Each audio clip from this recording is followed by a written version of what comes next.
തളിക്കുളം പഞ്ചായത്തിനെതിരെ പ്രതിപക്ഷം നടത്തുന്ന കുപ്രചാരണങ്ങൾക്കെതിരെ CPM Thalikkulam local കമ്മിറ്റിയുടെ നേതൃത്വത്തിൽ പ്രതിഷേധ പൊതുയോഗം സംഘടിപ്പിച്ചു. തളിക്കുളം സെന്ററിൽ നടന്ന യോഗം CPIM Nattika area secretary MA Haris Babu ഉദ്ഘാടനം ചെയ്തു.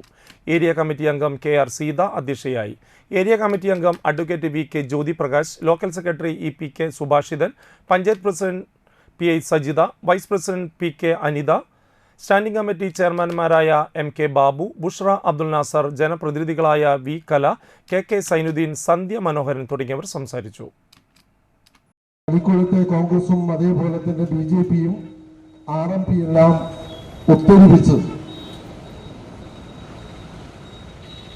എല്ലാ ദിവസവും ഇത്തരത്തിലുള്ള പ്രചാരവേലയും തളിക്കുളത്തിന്റെ വിവിധ പ്രദേശങ്ങളിൽ ഗ്രാമപഞ്ചായത്തിനെ ഇകഴ്ത്തിക്കാട്ടുന്ന തരത്തിലുള്ള പോസ്റ്ററുകളും സ്വാഭാവികമായി ഒരു ജനാധിപത്യ രാഷ്ട്രത്തിനകത്ത് ത്രിതല പഞ്ചായത്തായാലും സംസ്ഥാന ഭരണമായാലും കേന്ദ്രഭരണമായാലും രാഷ്ട്രീയ പാർട്ടികൾ സത്യസന്ധമായിട്ടുള്ള വിമർശനങ്ങൾ ഉയർത്താറുണ്ട്.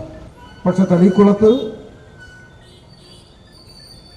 കേരളത്തിലെ പ്രതിപക്ഷ നേതാവിൻ്റെ പിൻപറ്റിക്കൊണ്ട് അദ്ദേഹത്തിന്റെ മുഴുവൻ സ്റ്റേറ്റ്മെന്റുകളും കോപ്പിയടിക്കുന്ന തരത്തിലുള്ള നിലപാടാണ് തളിക്കുളത്തെടുത്തുകൊണ്ടിരിക്കുന്നത്.